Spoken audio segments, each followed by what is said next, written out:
नमस्ते, प्रणाम। ममता मौर्य के चैनल में सभी दर्शकों का स्वागत है। मेरी प्यारी प्यारी माताओं और बहनों को मैं दिल से प्रणाम करती हूँ। एक बहुत प्यारा शिव जी का विवाह गीत लेकर आए हैं, आप लोग ज़रूर सुनिएगा। बहुत प्यारा गीत है। रोवताड़ी मैना मन में कई के विचार हो, रोवताड़ी मैना मन में कई के विचार हो। जुगिया संग कैसे रही हैं गौरा हमारी हो, जुगिया संग कैसे रही हैं गौरा हमारी हो।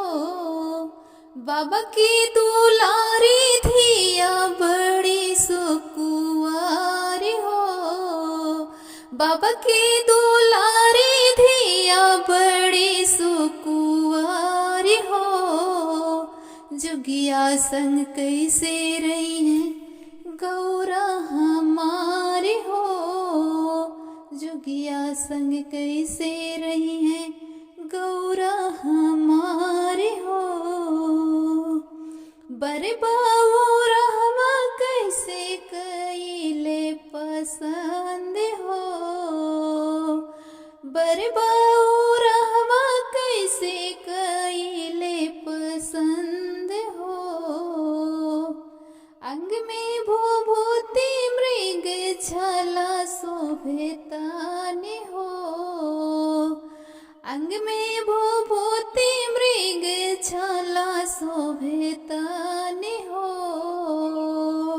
हाथी ना घोड़ा बड़े नंदी सवारी हो, हाथी ना घोड़ा बड़े नंदी सवारी हो।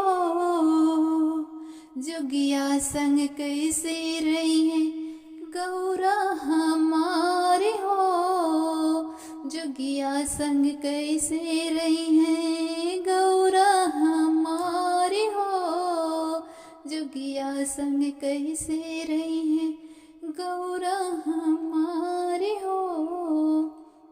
महला नाया टरीबा उसकी मड़ैया, महलाया टरी नबा उसकी मड़ैया। हाय रे विधाता कैसन आइल बसमैया, हाय रे विधाता कैसे आइल बसमैया।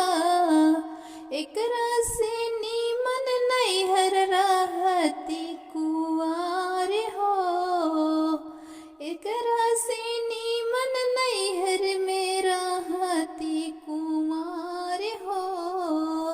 जुगिया संग कैसे रही हैं गौरा हमारी हो, जुगिया संग कैसे रही हैं गौरा हमारी हो।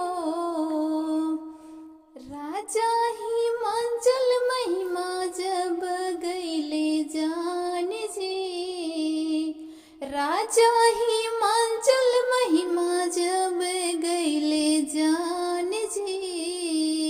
दोनों परानी मिलके कैले कन्यादान जी, दोनों परानी मिलके कैले कन्यादान जी।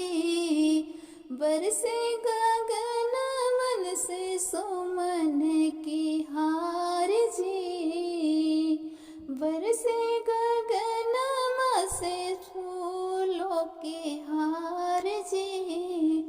जुगिया संग कैसे रही है गौरा हमारी हो, जुगिया संग कैसे रही है गौरा हमारी हो। रोवताड़ी मैना मन में कई के विचार हो, रोवताड़ी मैना मन में कई के विचार हो। जुगिया संग कैसे रही हैं गौरा हमारी हो, जुगिया संग कैसे रही हैं गौरा हमारे हो जुगिया संग कैसे रहे हैं। बाबा की दुलारी धिया बड़ी सुकुमार हो। बाबा की दुलारी धिया बड़ी सुकुमार हो। जुगिया संग कैसे रहे हैं। गौरा हमारे हो जुगिया संग कैसे रहे हैं। गौरा हमारे